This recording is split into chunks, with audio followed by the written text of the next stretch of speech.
Hari ini kita akan melihat dalam tulisan Lukas di dalam Injilnya pasal 22 ayat 39 sampai dengan ayat 46. Kita baca sama-sama. Di taman Getsemani 23. Lalu pergilah Yesus keluar kota, dan sebagaimana biasa ia menuju Bukit Zaitun. Murid-muridnya juga mengikuti dia. Setelah tiba di tempat itu, ia berkata kepada mereka, "Berdoalah supaya kamu jangan jatuh ke dalam pencobaan." Kemudian ia menjauhkan diri dari mereka, kira-kira selempar batu jaraknya. Lalu ia berlutut dan berdoa katanya, "Ya Bapakku, jikalau engkau mau, ambillah cawan ini daripadaku, tetapi bukanlah kehendakku, melainkan kehendak-Mu lah yang terjadi." Maka seorang malaikat dari langit menampakkan diri kepadanya untuk memberi kekuatan kepadanya. Ia sangat ketakutan dan makin bersungguh-sungguh berdoa.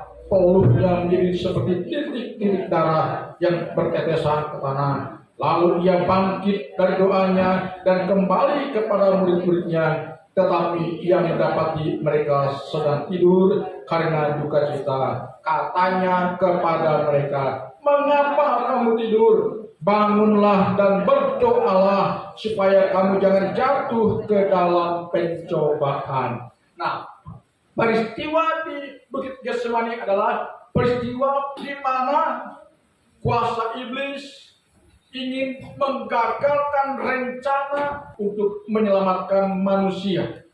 Ya, itu sebabnya Yesus bergumul sebelum dia ditangkap dalam ayat-ayat selanjutnya, sebelum dia diadili, ya, sebelum dia disalibkan di Bukit Golgota. Tapi ini merupakan pergumulan yang teramat sangat sebelum dia mengalami siksaan fisik, sebelum dia mengalami adegan penyaliban di Bukit Golgota. Ya. Dia tahu bahwa dia akan mengalami siksaan yang teramat dahsyat. Kenapa dia berdoa sampai peluhnya menjadi seperti tetes-tetesan darah keluar dari dahinya?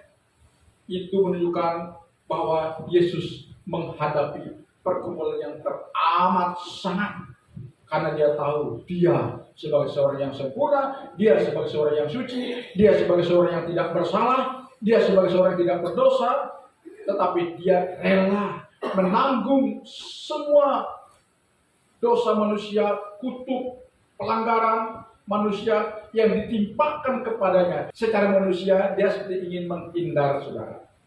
Sampai doanya begini tadi, ayat 40 berapa? Ayat 41. Kemudian ia menjauhkan diri dari murid-muridnya, kira-kira seperlempar batu jaraknya. Lalu ia berlutut dan berdoa. Dia berkata demikian, "Ya Bapa, jikalau engkau mau, ambillah cawan ini daripadaku, tetapi bukanlah kehendakku, melainkan kehendak-Mu lah yang terjadi." Yesus tahu, maksudnya tidak sanggup Bapa untuk menghadapi siksaan itu, untuk menanggung semua beban-beban dosa seluruh dunia kepadaku. Sebenarnya aku tidak sanggup, Tuhan.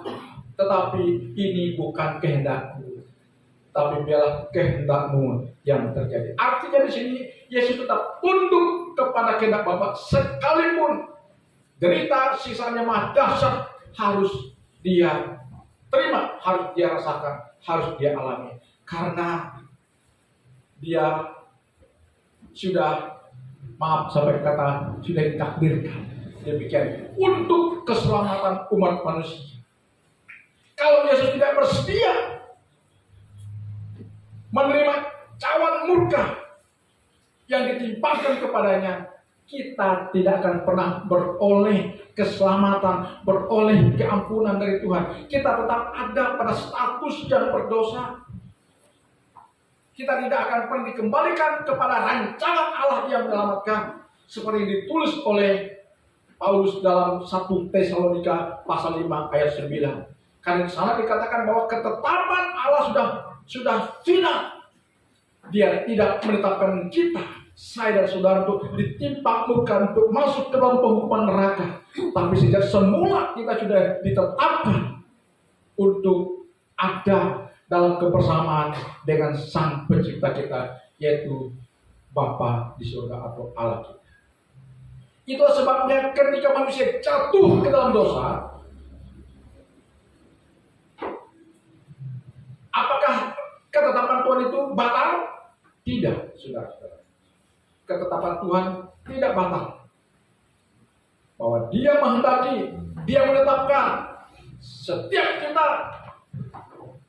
selamat melalui iman kita kepada Yesus Kristus, tidak untuk ditimpa neraka.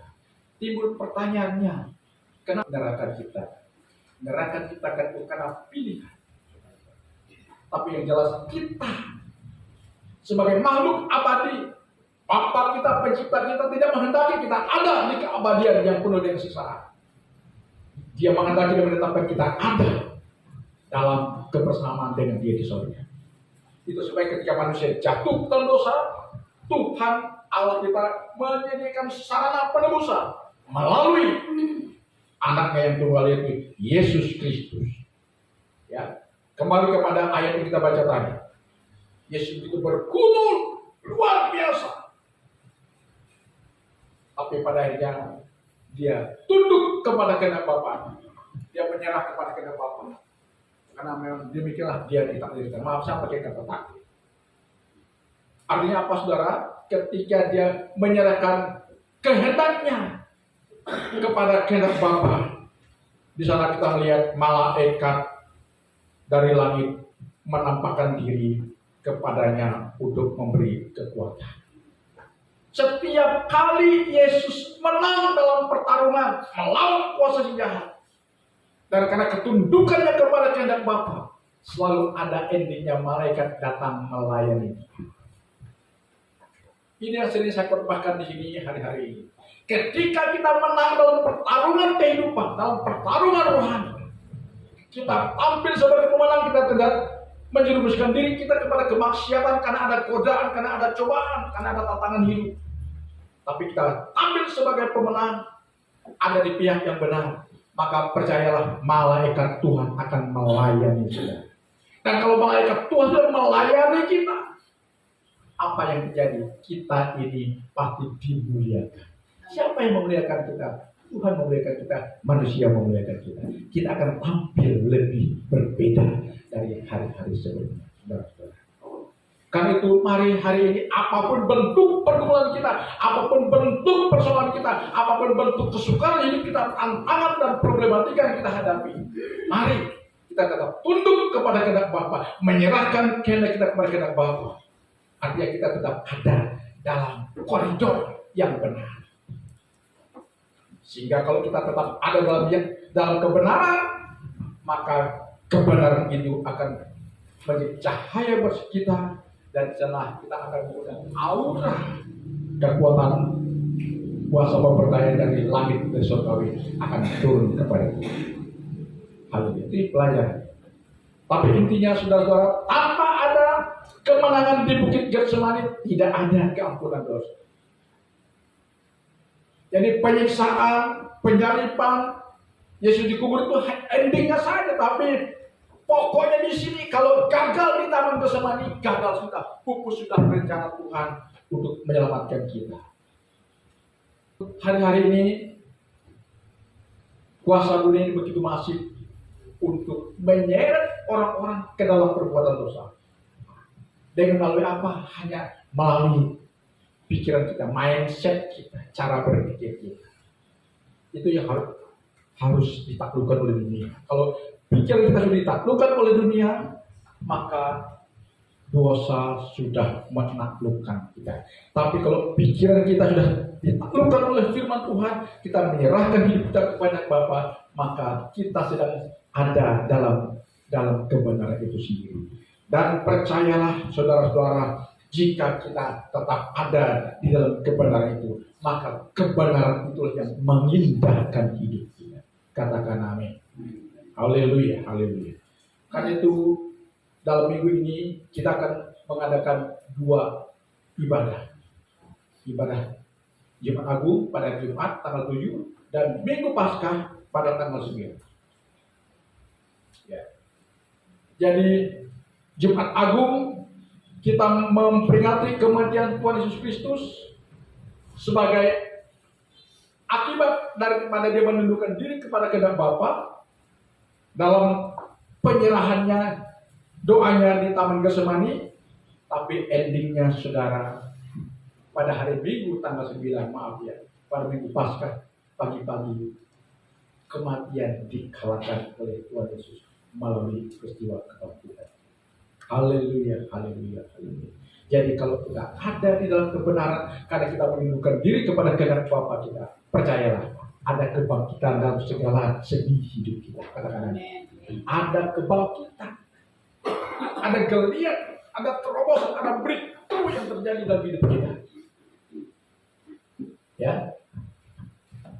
Jadi pelajaran yang kita petik dalam ayat yang kita baca hari ini adalah hanya satu, yaitu kita harus menundukkan diri kepada kehendak Bapa. Amin. Menundukkan diri kepada kehendak Bapa, itulah sebabnya doa saya hari ini sejak saya mengenal kebenaran melalui Alkitab yang saya baca.